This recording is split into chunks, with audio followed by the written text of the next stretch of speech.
बोलो जयकारा बोल मेरे श्री गुरु महाराज की जय।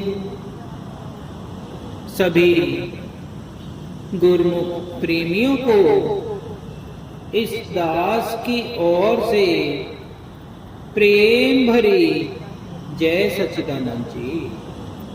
बोलो जयकारा बोल मेरे श्री गुरु महाराज की जय। सत्य की पहचान। गुरुमुख प्रेमियों, शास्त्रों में लिखा है सत्यमेव जयते।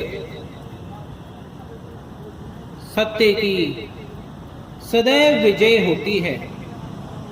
लेकिन ये सत्य वस्तु क्या है? ये सत्य वस्तु है मालिक का नाम। जिसके हृदय में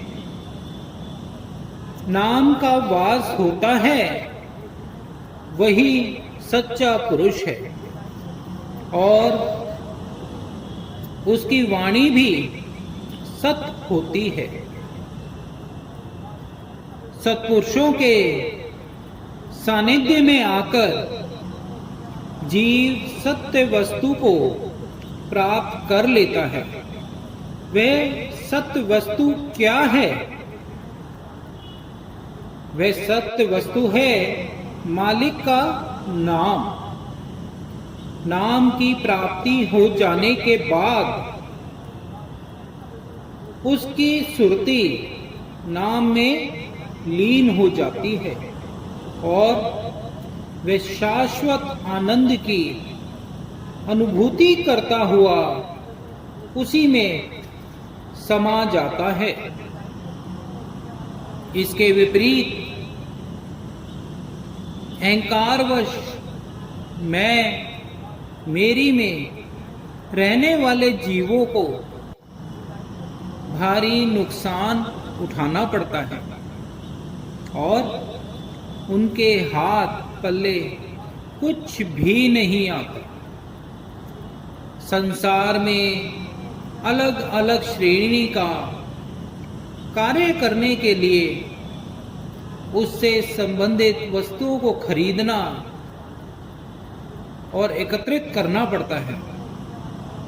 जैसे खेती का काम करने वाले को बैल, हल, बीज इत्यादि एकत्र करने पड़ते हैं।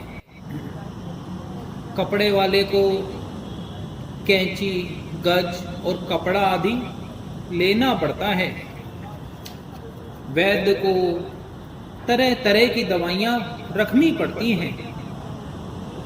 वैसे ही सत्य की प्राप्ति करने वाले को सत्पुरुषों की संगति अति अनिवार्य है और उसे उनके वचनों पर पूर्ण आस्था, विश्वास रखने में ही लाभ होता है।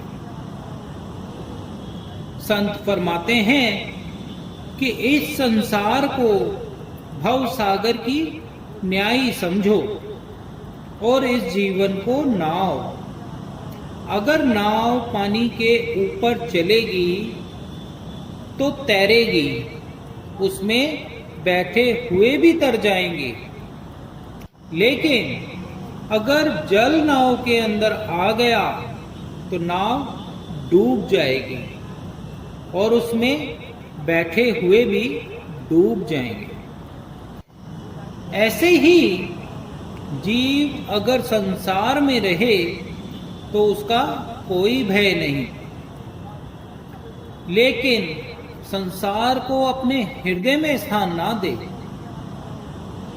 अर्थात अगर सुरति संसार रूपी सागर के ऊपर होगी तो स्वतंत्र रहेगी और यदि संसार के ख्यालों के प्रभाव में आ गई तो वह नीचे दब जाएगी।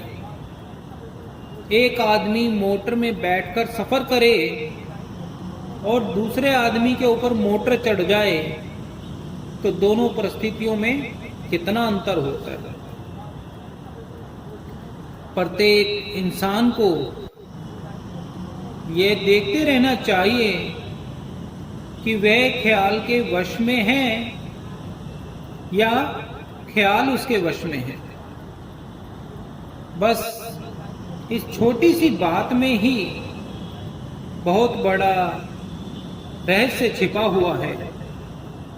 जैसे डूबने से मौत व तैरने से जिंदगी मिलती है, जैसे उचित उत्तर लिखने से परीक्षा में पास होते हैं, वैसे ही अनुचित उत्तर लिखने से फेल हो जाते हैं। जैसे सोना कसौटी पर परखते हैं, वैसे ही विचार संतों की वाणियों द्वारा परखे जाते हैं।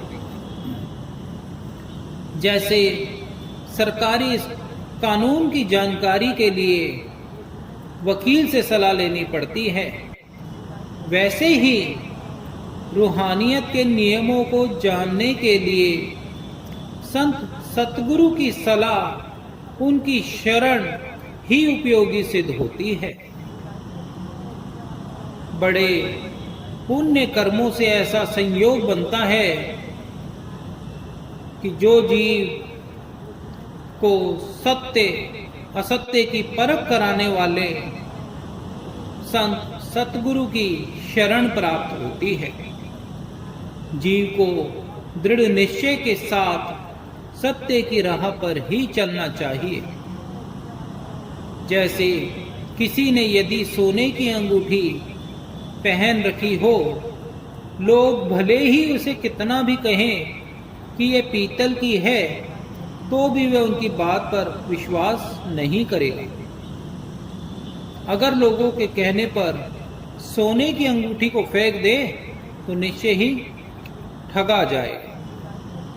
अधिकतर लोग धन पदार्थ के मिलने को ही भाग्य की निशानी समझते हैं, क्योंकि संसारी जीवों पर माया ने अपना प्रभुत्व जमा रखा है।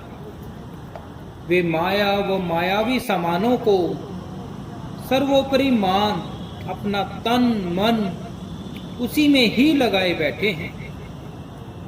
परंतु भाग्यशाली वो लोग हैं जिन्हें सत्पुरुषों की संगत मिल गई, क्योंकि वे सत्पुरुषों के वचनों को मानकर उनकी आज्ञा में चलकर असत्य पदार्थों का त्याग कर देते हैं और सत्य वस्तु जो मालिक का नाम है उसका नियमपूर्ण आज्ञा अनुसार अभ्यास करके परम आनंद सुख परम शांति का अनुभव करते हैं और सत्पुरुषों की सच्ची प्रसन्नता के पात्र बनते हैं और अपने जीवन को सुखी व आनंदित कर लेते हैं। बोलो जयकारा बोल मेरे श्री गुरु महाराज की